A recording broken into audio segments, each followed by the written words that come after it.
السلام علیکم۔ لیلۃ القدر صرف 1000 مہینوں سے بہتر ایک رات نہیں ہے، یہ وہ رات ہے جس میں اللہ تقدیریں دوبارہ لکھتا ہے۔ ہو سکتا ہے کہ یہی ایک رات ہو جو تمہاری زندگی بدل دے۔ اللہ تعالیٰ فرماتا ہے، بے شک ہم نے اس قرآن کو لیلۃ القدر کی رات میں نازل کیا۔ قرآن ہسٹری میں یوں ہی نہیں، اتفاق سے نازل ہوا۔ یہ دنیا میں اس رات نازل ہوا جو اللہ نے خود منتخب کی تھی، ایک ایسی رات جو پہلے ہی اللہ کے الہ فیصلے تقدیر سے بھری ہوئی تھی۔ پیارے دوستو، اللہ تعالیٰ فرماتا ہے، اس رات فرشتے اور روح الامین جبریل علیہ السلام نازل ہوتے ہیں۔ اس بات پر ذرا غور کرو، زمین فرشتوں سے بھر جاتی ہے، آسمان کھل جاتا ہے اور غیب کی دنیا نازل ہوتی ہے تاکہ ان بندوں کو دیکھے جو اللہ کے سامنے نماز میں کھڑے ہوتے ہیں۔ اللہ اکبر۔ دوستو، ابن عباس رضی اللہ تعالیٰ عنہ نے فرمایا ہے کہ اس رات فرشتے زمین پر اتنی زیادہ تعداد میں نازل ہوتے ہیں جتنی زمین پر کنکریاں ہوتی ہے۔ سبحان اللہ۔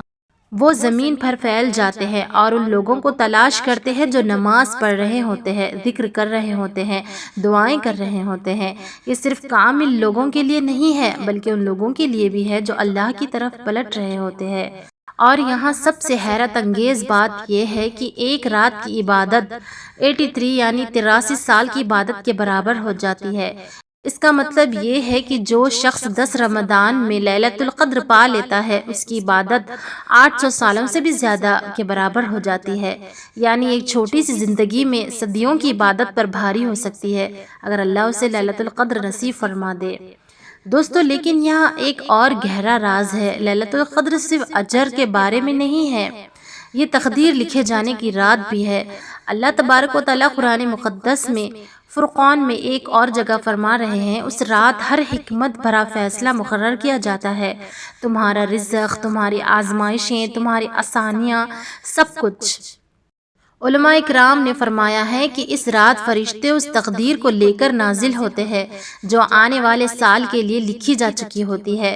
کون شفا پائے گا، کون مشکلات سے گزرے گا، کون بلندی پائے گا اور کون اللہ کی طرف لوٹ آئے گا۔ جس کا مطلب یہ ہے کہ لیلۃ القدر میں سب سے طاقتور کام جو تم کر سکتے ہو وہ دعائیں کرنا ہے۔ نہ لمبی لمبی بے فکر بے توجہ پڑھی جانے والی یہ تھکا دینے والی عبادات ہے، نہ بالکل پرفیکٹ الفاظ، صرف اور صرف اخلاص۔ دوستو، بس ایک ایسا دل جو جانتا ہو کہ اللہ اس کی بات سن رہا ہو۔ پیارے دوستو، عائشہ رضی اللہ تعالی عنہا نے نبی کریم صلی اللہ تعالی علیہ وسلم سے پوچھا، اگر مجھے پتا چل جائے کہ یہ لیلۃ القدر ہے تو مجھے کیا کرنا چاہیے؟ آپ صلی اللہ تعالی علیہ وسلم نے انہیں کوئی لمبی دعا نہیں سکھائی بلکہ انہوں نے صرف ایک جملہ سکھایا۔ نبی کریم صلی اللہ تعالی علیہ وسلم نے فرمایا کہ یہ دعا پڑھو، اللہم انک عفو تحب العفو فاعف عنا، یعنی کہ اے اللہ، بے شک تو معاف کرنے والا ہے اور معافی کو پسند کرتا ہے، تو بس مجھے بھی معاف فرما دے۔ مغفرت کیوں؟ اسی لیے کیونکہ سب سے بڑی چیز تو تم اپنے مستقبل میں ساتھ لے کر جا سکتے ہو وہ صاف نام اعمال ہے۔ جس بندے کو معاف کر دیا جاتا ہے وہ اپنی تقدیر کی طرف ہلکے دل کے ساتھ بڑھتا ہے اور اللہ معاف کیے گئے بندوں کے لیے تقدیر کو مختلف انداز سے لکھتا ہے۔ پیارے دوستو، اصل افسوس لیلۃ القدر کو مس کرنا نہیں ہے، اصل دکھ تو یہ ہے کہ وہ رات آ جاتی ہے اور کچھ دل پھر بھی غفلت میں رہتے ہیں، اسکرولنگ میں، سونے میں، یا پھر جھگڑا کرنے میں، لڑائی میں، یا پھر باہر دکانوں میں شاپنگ وغیرہ میں گزار دیتے ہیں، جبکہ اس وقت فرشتے آسمان کو بھر رہے ہوتے ہیں۔ اللہ اکبر۔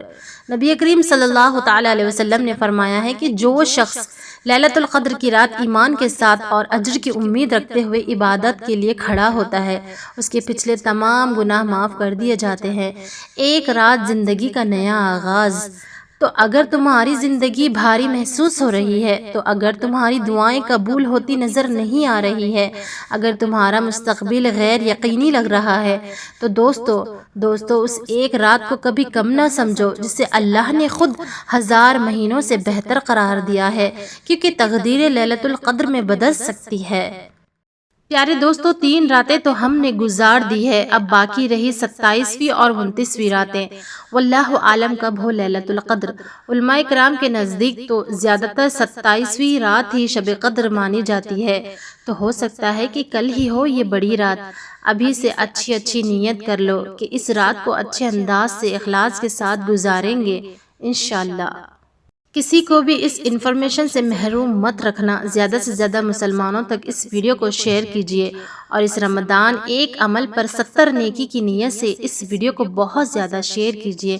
ایسے اور بھی معلومات کے لیے ہمارے چینل راہ دین ڈاٹر آف مریم کو ضرور سے سبسکرائب کر لیں اور بیل نوٹیفیکیشن کو آن کریں تاکہ میری ہر آنے والی نیو ویڈیو سب سے پہلے آپ تک پہنچے۔ مجھے اپنی خاص دعاؤں میں ضرور یاد رکھیے۔ جزاک اللہ خیرن کثیر۔ السلام علیکم ورحمۃ اللہ وبرکاتہ۔